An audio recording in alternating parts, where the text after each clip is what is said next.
اور علماء ہی جوڑ سکتے ہیں عوام کو. کیوں؟ اور علماء کا ایک معاملہ موجود ہے، وہ کیا ہے؟ ہر عالم کا ایک حلقہ ہوتا ہے. ایک حلقہ میرا ہے، ایک مولانا کا، ایک حضرت کا، ایک ان حضرات کا، ہر عالم کا ایک حلقہ ہے. جب ہم جڑیں گے تو ہمارے حلقے خود بخود جڑتے چلے جائیں گے. علماء کی مثال ریڑھ کی ہڈی سی ہے. کمر میں ریڑھ کی ہڈی کے اندر مورے موجود ہوتے ہیں. جو عام تحقیق ہے نا، مجھے موروں کی تکلیف ہوئی جسے ڈسک کہتے ہیں، اس وجہ سے مجھے پتہ ہے.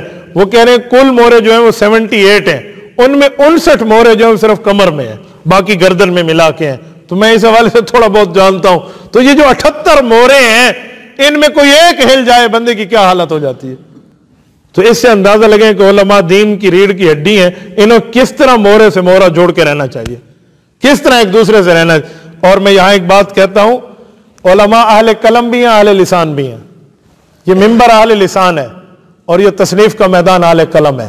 معاشرے میں جب بھی انقلاب آیا، انقلاب ہو وحشت زدہ نہ ہو، انقلاب ہو تعلیم والا ہو، فرقہ واریت والا نہ ہو، تو یا اہل قلم لائیں یا اہل لسان لائیں. میں آپ کو انداز بتاؤں، صحابہ کرام کی زندگی میں، رسول اللہ کی سیرت میں ڈھونڈیے، دونوں واقعات میں ملتے ہیں. بدر میں قیدی گرفتار ہو گئے، 70 قیدی. ما کان لنبی ان یکون لہ اسرا حتی یثخن فی الارض، سورۃ نمبر 9 سورۃ توبہ ذہن میں ہے. تو کیا فرمایا؟ اس سے ہمیں کیا فدیہ لے لینا چاہیے. فدیہ کس بنیاد پہ تھا؟ کہ ہمارے حضرات کو اہل قلم بنا دیں گے. ایسے ہے یا نہیں ہے؟ لکھنا سکھا دیں، اس پر فدیہ. دیکھو قلم کی ویلیو کتنی. اور اہل لسان، حضرت عبداللہ بن رواحہ رسول اللہ صلی اللہ علیہ وسلم کے شاعر ہیں. حسان ابن ثابت رسول اللہ کے شاعر ہیں. سعد بن معاذ رسول اللہ کے خطیب ہیں. ان کا خطیب آتا ہے، پیغمبر کا خطیب مقابلہ کرتا ہے. ان کا شاعر آتا ہے. صحیح بخاری کتاب المغازی اٹھائیں، یہ مکہ، فتح مکہ سے پہلے کی جلد میں امام بخاری رحمہ اللہ ایک واقعہ لائے ہیں کہ کافروں نے شعر پڑھا تھا، وَحَانَ عَلَى صِرَاعَةِ بَنِ لُوَيٍّ حَرِيكٌ بِالْبُوَيْرَةِ مُسْتَطِيرُ. اب وہ بنی لوئی کے خلاف پڑھا ہے. بنو لوئی رسول اللہ ہے، بنو ہاشم ہے. تو ان کا شعر پڑھا اور انہی کی شعر کے خلاف پڑھنا تھا. تو حسان ابن ثابت کو حضور نے فرمایا یؤیدک بجبرائیل، جبرائیل تجھے تائید کرے گا، تجھے جواب دے.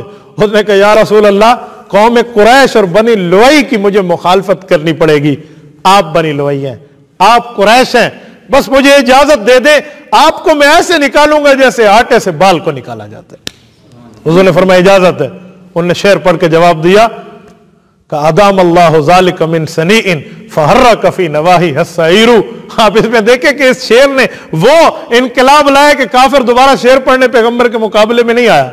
وہ کہتے تھے نا کہ آگ لگی ہے، اس آگ لگنے میں ہم آپ کو جلا کے دکھائیں گے. انہوں نے کہا یہ آگ تمہارے ارد گرد لگی ہے، تمہیں جلا کر دکھائے گی.